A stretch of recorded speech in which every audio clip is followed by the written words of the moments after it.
waiting to go up. That's my little sing-songy thing. You make fun of me, but you know, I think it's amusing personally. I mean, I'm very amused with myself as all rabbis are, but still, just waiting to see. Are we live? Am I all alone? Am I talking to myself? It's possible. You start hearing voices back. That's the problem. That's what they say. Gonna talk about divorce today. Very timely. Apparently, the rate of divorces actually went up in like Wuhan when they lifted the like really strict quarantine orders on them. They had like this spate of divorces after that, and yeah, it's fair. So this is actually very timely, and I was not really thinking about it like that. I was thinking about cool innovations, and this just happened to work out really nicely. And it's never too late, actually. I've never heard of anyone doing one of these things after the fact, but I think you could. You could easily just do it, actually. I mean, it's a document. You sign it, and you're good. So, I'm live. Hooray! Jennifer says I'm live, and if Jennifer says I'm live, I must be live, even though I don't see myself live on the Facebook. But I'll just have to take your word for it. Just dithering to myself right now about divorces, which is timely because of what I'm talking about today, which is divorce. Okay, well, you know, I assume it'll come up at some point. I want it to be live on my page, you know what I mean? All right. It's okay. Let's talk about some stuff. I'm so excited. I like that one. So, whatever, it's not on here. Welcome to the third of the 3 parts of Can You Do That? Which is my little foray into things that you might think you couldn't do Jewishly, but actually, if you know your halacha, you wrangle and wrangle around and play with it a little bit, there's some really cool things you can do Jewishly, like, just to cover the past couple weeks, you can use electricity, depending on how you want to interpret your halacha. Apologies if you hear my child crying. He's out there somewhere with his dad. He's fine. What else can you do Jewishly? You can use your electricity on Shabbat. You can drive your electric car on Shabbat. You can eat in non-hechshered restaurants. You can eat food that doesn't have a hechsher on it, and it's still kosher. Fun stuff. And today we're going to talk. We're going to talk about marriage, and specifically the end of marriage. But it's actually not a bad thing. It's a good thing that we're going to talk about today. Super fascinating if you are not married, but maybe you want to be. Maybe you are married, and this is something that you're thinking about, or it's actually not something you've never thought about, but you should. And maybe you're not married, and you don't care about any of that, but you just like learning some little halachic nitty gritty. Because oh boy, do I have stuff for you. So please join me as we walk down the road of marriage that brings us together today. We're really not live on Facebook. I'm not seeing it. All right. So, because I have to give this little caveat disclaimer one more time for the folks in the back, I am not the Maradatra of Beth Yeshurun. I'm not the Maradatra of anybody in Houston that I'm aware. And I'm not paskaling halacha. I'm not doing psak halacha. Those are both horrible ways of kind of just trying to wrangle Hebrew and English together. And the point is, if you know what that means, then that means something to you. And if you don't know what any of that means, then it doesn't really matter. That being said, also like with kashrut, that was important to kind of like give a little disclaimer, like I'm not making halachic rules, and with electricity and Shabbat, important to do that disclaimer. But for this, actually, this is something I really do kind of deal with folks because I do weddings and I have feelings about this thing that we're going to talk about. And I think it's important. And I'm assuming there's some kind of problem. Jennifer, I promise you're on. All right. I trust you, Jennifer, more than I trust myself. So let's talk marriage. No, specifically, let's talk weddings. Now, what does the Torah say about weddings? Well, it says nothing. It says nothing. It says people get married. Yes, it does say people are married. It doesn't say like how you get married. Like, what do you have to do? It doesn't say specifically God said, in order to marry a person, you have to do blah, blah, blah. What does it say? Nothing. Well, it does have this one line though. This is a fun line. All my notes are right here because this is a very halachically detailed one. This is a quicker session than we've done in the past. And again, if you have questions, I mean, Facebook Messenger is probably the easiest for me right now, and texting, and I will try to do the Facebook comments. If I don't get to the comments during this, I will answer them after. We have a meeting right after this, so we have to get through this stuff. So there is a line in Deuteronomy, so we're already talking end of the Torah, 24:1, that says, Ki yakar ish isha uva'ala. A man takes a woman and... It's hard to translate that word Baal, Baal. So in Hebrew, Baal means husband. But that's not what a Baal is. Baal was a Canaanite god. And so it's kind of used in, you see this in Tanakh, you see it in Torah, you also see it in the Nevi'im, the works of the prophets. Baal is being this Canaanite god. It's referred to kind of really disparagingly, like, oh, they're Baal. They worship Baal. They worship, this pagan god. So Baal in Hebrew somehow became the word for husband, in the sense that your husband is like your god if you're a woman. So there's a lot of layers to that we're not really going to get into particularly. But the point is, the line in Devarim, Ki yakar ish isha uva'ala, a man takes a wife and husbands her, possesses her. That's how it's usually translated. He possesses her, he becomes her husband. That's not the whole line, though, in Deuteronomy, which is talking about marriage. But more specifically, it's talking about divorce. Ki yakar ish isha uva'ala, a man takes a wife and possesses her. V'haya im lo timsa chen be'einav. And it happens that she is not pleasing in his eyes. That's how it's really translated more directly. Ki matzava ervatavar, because he found something obnoxious in her. He didn't like her. He married her, and he's like, this woman, So, what does this line in the Torah tell us happens next? Uchetavla sefer kritut. He writes her a divorce decree, which is now known as a get. V'natan beyada, and he puts it in her hand. He gives it to her hand. V'shilcha mibeta, and he sends her away from his house. So the Torah doesn't say anything at all about how you get married directly, but it does say how you get divorced, which is kind of amusing. It says that a man finds something he doesn't like about a woman, and so he writes a divorce decree. He hands it to her, puts it in her hand. She has it in her hand, and he boots her. So that's what the Torah says happens if you're married and you don't want to be married anymore. Cool. So, just checking, really want to put that on my own page. In doing this, however, the Torah is actually telling us about how you get married, not just how you get divorced. Because look at the wedding ceremony. This is really where we got the basis. The basis, there's a lot more that's been built on top of this, but the basis of our idea of how you get married comes from the line in the Torah about how you get divorced, namely in a wedding ceremony. And if you've been married before, you just think back, maybe it's been a while, that a man says to the woman, this is the one line at all that anyone who's not the officiant says during the ceremony, says,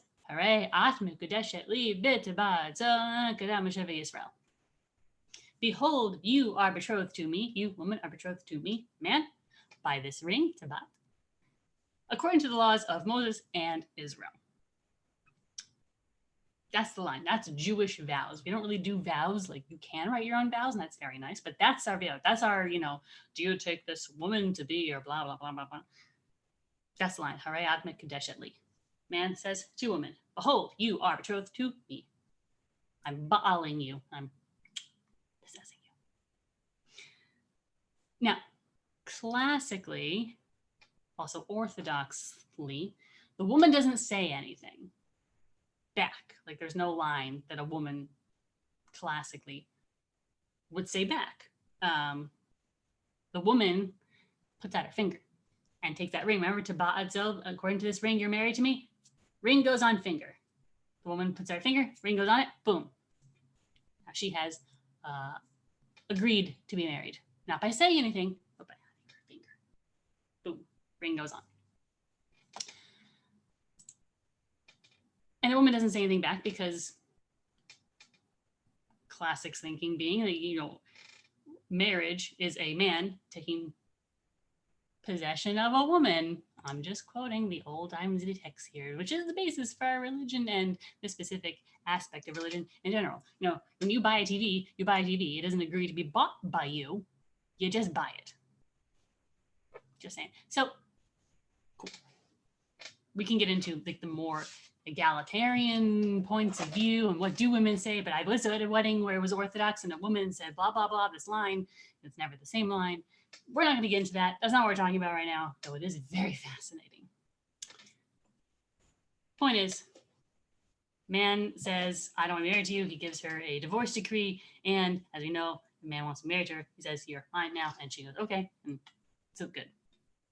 Basics that we're working off of right now. We did that in like 12 minutes. I'm glad. Let's say, it doesn't work out. Judaism is not a till death do us part religion. We're not. Better a good divorce than a bad marriage. We are not like, this is forever marriage. We want you to be married, forever. And they say that, the angels cry when there's a divorce, and it's good to be married. I think people should, Judaism classically teaches people should be married and they should stay married. But if you can't stay married, don't stay married. We're very pragmatic people. Then, in ancient times, as now in modern times, how do you end a marriage Jewishly? Well, a husband has to write, but in all honesty, he has someone else write for him, a get, a Jewish divorce decree. And a woman has to accept it. Sound familiar? It should, because that's how the wedding worked. What if, God forbid, a woman will not or cannot accept the divorce decree? Is he stuck? No. Our ancient rabbis would never allow a man to be stuck in a marriage he didn't want to be stuck into. Yeah, it'd be terrible. God forbid, man couldn't just do whatever he wanted when he wanted to. But to be very serious for a second, there are cases where a woman could not accept a divorce that are not about, like she just doesn't want to be divorced, et cetera, et cetera. Like what if a woman, God forbid, goes missing? She couldn't accept the divorce decree. And Jewish law, just like secular law, you have to be present to consent to something, or consent to a divorce in this case. What if a woman loses her mental faculties or is in a coma or something? You can't be unconscious and consent to any kind of legal thing Jewishly, and I'm pretty sure also civilly. Like you have to actually give consent. A woman has to be able to consent to these things. And if she can't, then you can't, as a man, get divorced. Also, all of these terms are everything's heteronormative in classic Jewish law. Though, if you want to talk about non-hetero, that's also super fascinating. And we can, if you'd like to. So, a man wants to get remarried. And since Rabbeinu Gershom, we have not been doing polygamy. It still exists in very, very small pockets of Jewish society. Very, very rare, and it's only gotten extremely more rare. Anyway, so a man wants to get remarried. He has to get divorced from his wife. She cannot or will not accept a divorce decree, so he can't divorce her because she won't agree to be divorced. What is a man going to do? What did the rabbis do? Couldn't they just wring our hands? No. The rabbis have something very clever. It's called heter me'av rabbanim, which means the permission of 100 rabbis. Basically, if you're a man and you want to get divorced, and you've got that divorce decree and you gave it to your wife, but she just won't accept the dang thing, or, she's missing, God forbid, or she is in a coma, God forbid, all these things, she mentally does not have her full faculties.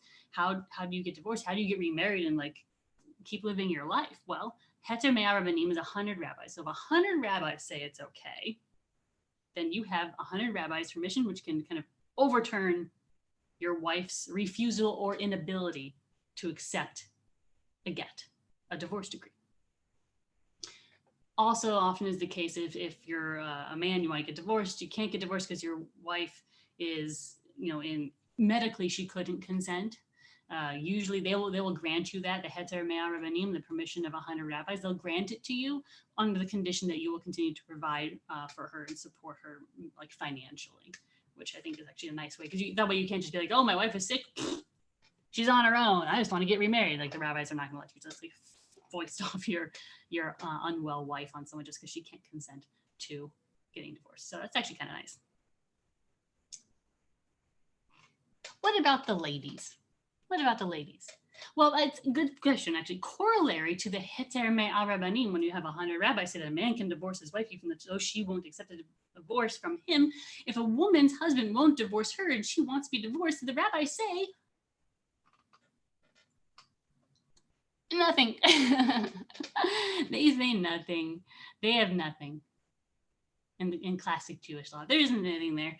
I guess it just ran out of creative juice when it came to the ladies. So a woman whose husband will not grant her a divorce, even if he's abandoned her, even if he's run off with another woman, even if he's not financially supporting her anymore and moved out of the house, even if, God forbid, he's gone missing, even if, God forbid, he's lost control of his mental faculties or is in some kind of a coma, can't or won't grant her a divorce. She's an aguna, which is a chained woman. And the problem of agunot, plural of aguna, is very serious. It's a very serious issue. Serious in kind of a couple different ways. One, you have a woman who is chained to a man who is missing, or, if in Jewish law, if no one sees you, if we don't find your body, we can't corroborate your death. No body, you're not dead, Jewishly. If someone doesn't see that you died, then there's no way of knowing, because you might still be alive. So you can't, you can't be like, oh, he ran off, it's been 20 years, no one's heard from him, no one's, well, he could be somewhere, so she can't be divorced. So you have a woman who can't, restart her life, can't get remarried, because we don't have polygamy. And even if we did, we only ever had polygamy. We never had polygyny. So we had men who could have multiple wives. We never had women who could have multiple husbands. Jewishly, halakhically, it never existed with us. And you have the fact that Jewishly, there's the idea of mamzerut, which, and I'm using these as a technical legal term, is bastardy. That I think that, I don't even know where it comes from. Maybe it's English law, maybe it's some secular law, that the idea of a bastard is a person with unmarried parents. Judaism doesn't care if your parents are married. doesn't really matter to us. Doesn't affect anything about you. We have there are people in our own line, our ancient, matriarchs, patriarchs, whose parents weren't married. A bunch of the 12 tribes of Israel descended from Bilhah and Zilpah, who were never married, to Jacob. They just were concubines. So clearly we don't care if your parents are actually married. Mamzerut, bastardy, is a person who is, a bastard is a person whose parents were, it's either incest, or the woman was married to someone else. She was an Esha Ish. She was a woman who belonged to another man. So a woman who has a baby with a man who is not her husband has produced a bastard, and that doesn't go away. And mamzerim, technically, according to Jewish law, can't marry other people. You can't marry people who are not also bastards. And it doesn't go away, like even after you, even if you are a bastard and you marry someone else, and then your children, it keeps perpetuating. In some cases, the sins of the father are visited on the children, so to speak. The sins of the mother, I guess, technically. So a woman who can't get divorced is a big problem. Huge problem. And this is a problem today, still. You've got the issue, it's more, I'd say, in Orthodox communities, where people are going to hold very strongly to the idea of having a get. And though, to be fair, if you came to me, if you came to any conservative rabbi, I don't know about other denominations, but in the conservative movement, if we are performing your wedding, we have to ask if you've been married to a Jew before, if you have a ketubah. And if you do, you have to have a get. And we can't do your wedding otherwise, because otherwise we're perpetuating bigamy, and that's not allowed. And polygamy and polygamy, we don't mess with any of that stuff. Not anymore. So is an issue. And you see this, like in the news, and you see this if you've lived in these communities, or if you've been around in these kinds of communities, that this is an issue. Like, there are men who will not grant their wives divorces, and it forces their wife to be an aguna, a chained woman. And they will not give her a divorce decree, even if they've abandoned her, even if they have not provided her for her financially, even if they've moved out, even if they've given her up. They won't grant her a divorce. And it's purposeful sometimes, because they want real estate. It's extortion, because they want money, because they want a percentage of her family's business, if her family has like a business empire of some sort. I've definitely seen that. Sometimes they want full custody. That's very often. They're like, yes, I will grant you a divorce. I'll let you move on with your life, but I want full custody of the kids. And it's ugly. It's ugly and it's terrible. There are also women whose husbands have gone missing. Ron Arad is a very famous example. He was an Israeli Air Force pilot who was flying over Lebanon to fight against the PLO, and his plane went down. He was captured by the Lebanese army. This was in 1986. And after, I want to say, sometime in the late 80s, I think they got some letters from him. And after that, nothing. And so his wife, I'm pretty sure she's still in Aguna, because no one saw him not alive. And there was no proof that he wasn't alive. So we had to assume that he was alive.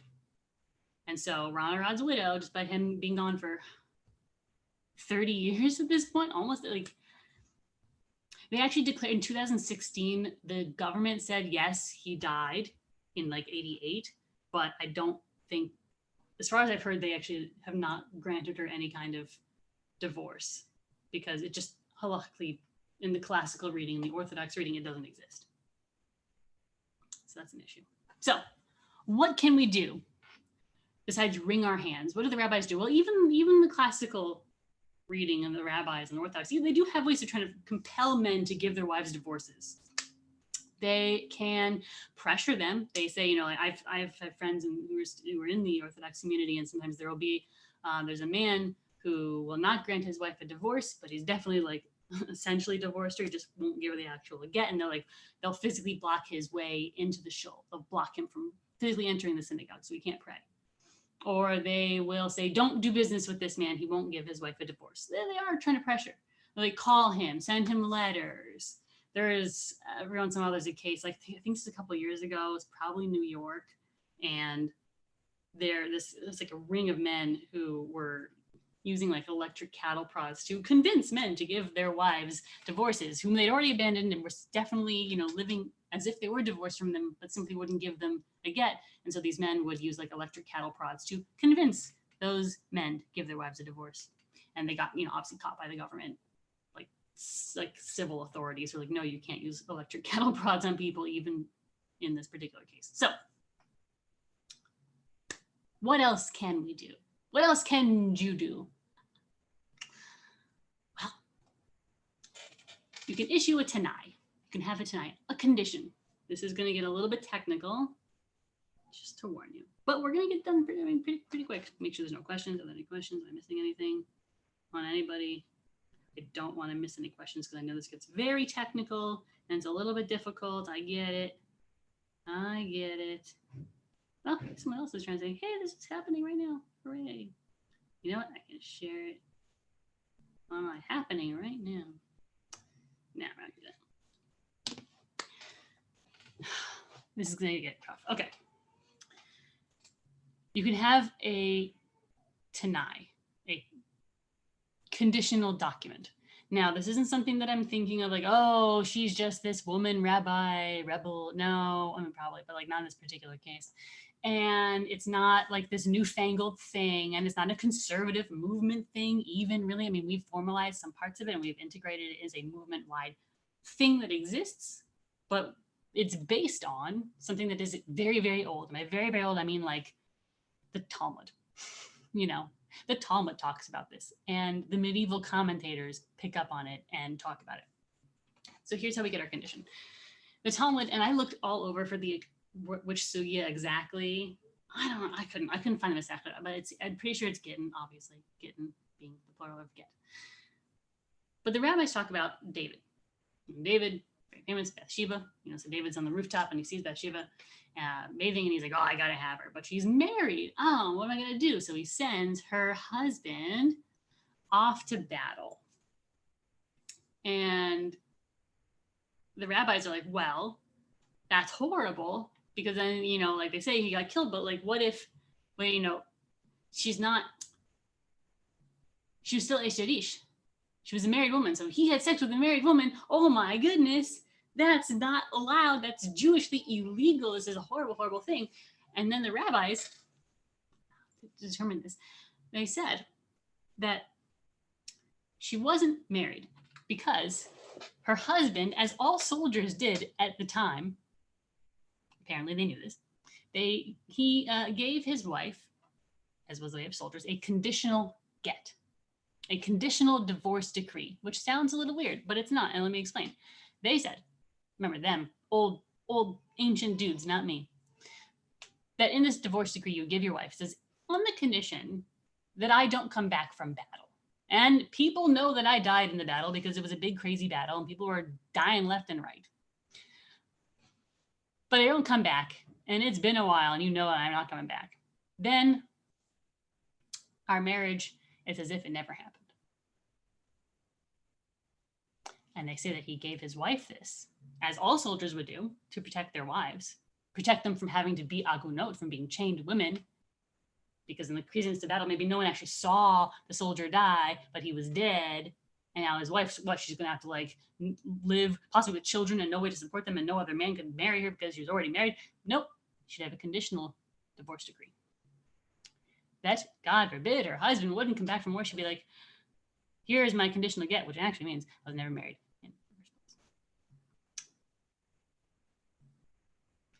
That's what the rabbis in the Talmud saying, something that they are actually they're kind of looking backwards and saying that's what they were doing back then, because really they just wanted to save David from being an adulterer, because that was, it's one of the biggest sins you can commit in Judaism is adultery, which is having sex with a married woman or being a married woman who has sex with someone who's not your husband. It's huge. Doesn't go the other way, by the way. But that's not here or there currently. So we know that's true. Okay, great. So that's kind of the basis here. Then you've got our medievals. We've got Rashi specifically, who comes in and says, well, also, let's take all that, let's kind of ratchet it up a notch. Rashi says, that line, that line you say when you get married, Hare at mekudeshet li b'taba adzo kedat Moshe ve'Yisrael, behold, you are betrothed to me in accordance with laws of Moses and Israel by this ring. So Rashi says, well, anyone who marries a woman on using this vow, and that is the vow you use when you get married, that marriage is not something that comes from the Torah. It comes Kadat Moshe ve'Yisrael. You're being married according to the laws of Moses and Israel. So everybody who gets married knows that they're being married according to laws that exist from people, from the rabbis, from the sages, and people who came before them. So that when you do it. So if a marriage can be enacted on the basis of the laws of of Moses and Israel, that also means that it can be invalidated according to the laws of Moses and Israel. That's not me. That's not Sarah, this crazy, conservative seminary, a Los Angeles educated woman rabbi. That's Rashi. So if you are mad about that, you can be mad at Rashi and not at me. Basically, every marriage is done Kadat Moshe ve'Yisrael. Every marriage, Jewishly, is done according to the laws of Moses and Israel, which means we human beings have the power. We clearly have the power. Remember, we're building a case here. We clearly have the power. And so you don't even, in that case, you wouldn't even need a get if you did something according to the laws of Moses and Israel. There's room to say that new legal structures can evolve and be enacted and be practices that we institute regarding marriage and divorce. and that this is something that doesn't exist even just in the times of the Gemara and the times of the Talmud. It can keep going even till now, because Rashi doesn't distinguish between, oh, it was before and it was after, and maybe it has to be before you're engaged, or maybe it has to be before you're married. But no, not even that. So there could be some kind of a conditional statement, document, a Tanai, that you could sign before. I recommend before. But even if you didn't, it could be done after. And that is how we get, we're at 12:30, I'm so proud. And that's how we get Hafka'at Kiddushin. As a note to Jennifer, who might be watching and moderating, I can't find this on Facebook Live on my phone, so if there are any things going on Facebook Live, like questions, please just text them to me. Thanks. This is how we get Hafka'at Kiddushin. This is how we can say, okay, clearly we know that marriage Jewishly is done according to the laws of Moses in Israel. And clearly we know that there are conditional gets, English, Hebrew, not playing well together, that exist Jewishly. And this is an old practice. So with the conservative movement done, there are a little more legal wranglings in there. I'm giving you the very basics of all of this.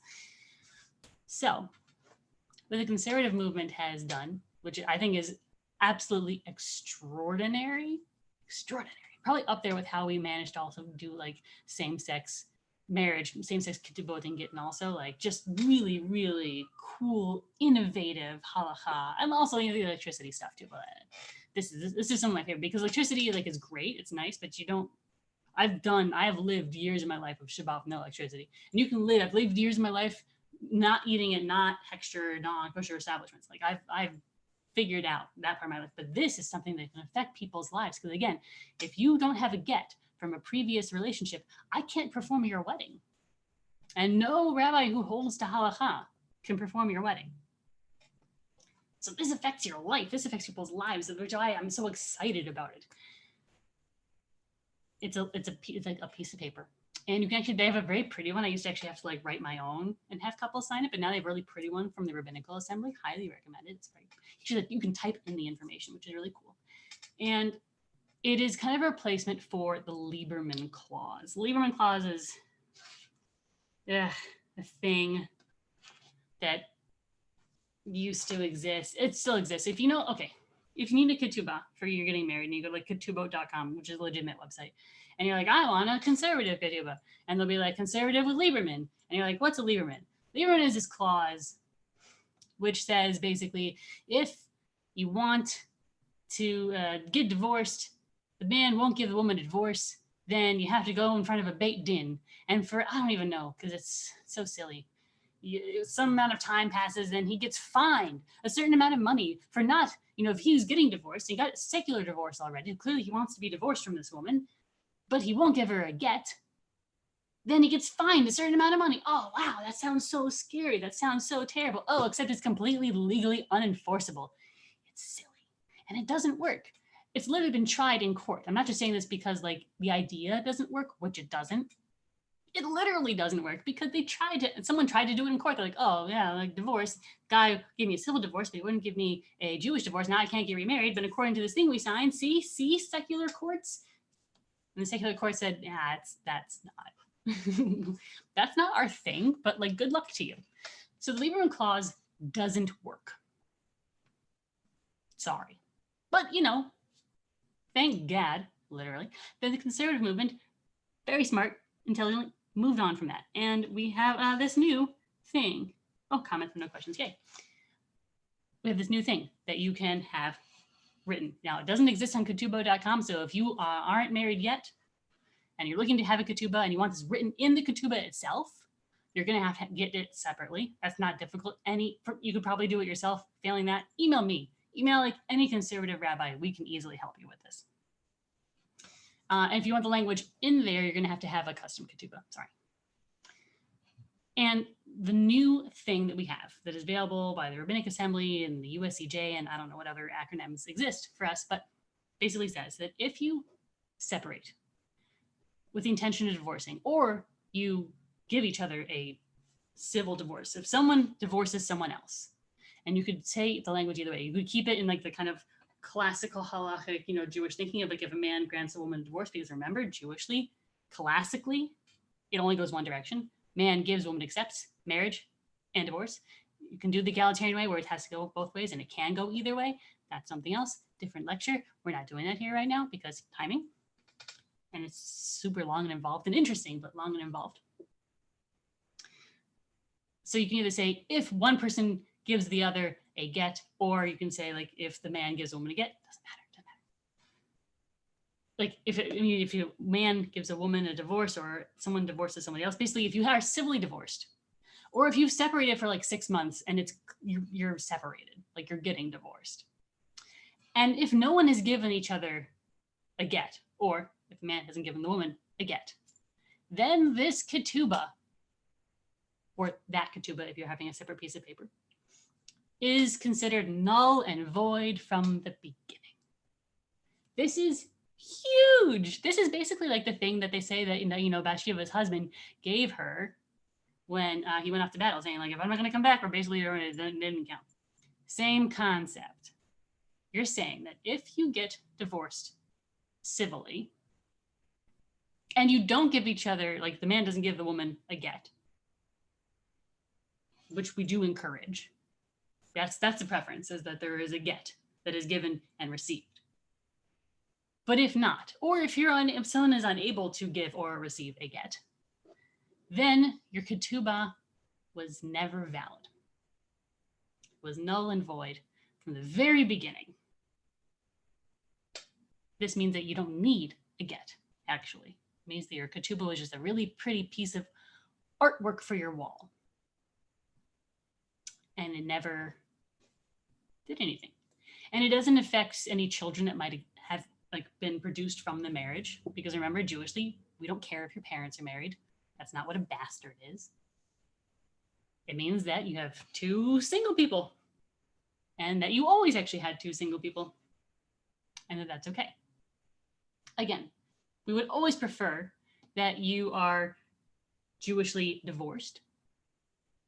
It's always better to have a get and to go through that. Halachically, we prefer that.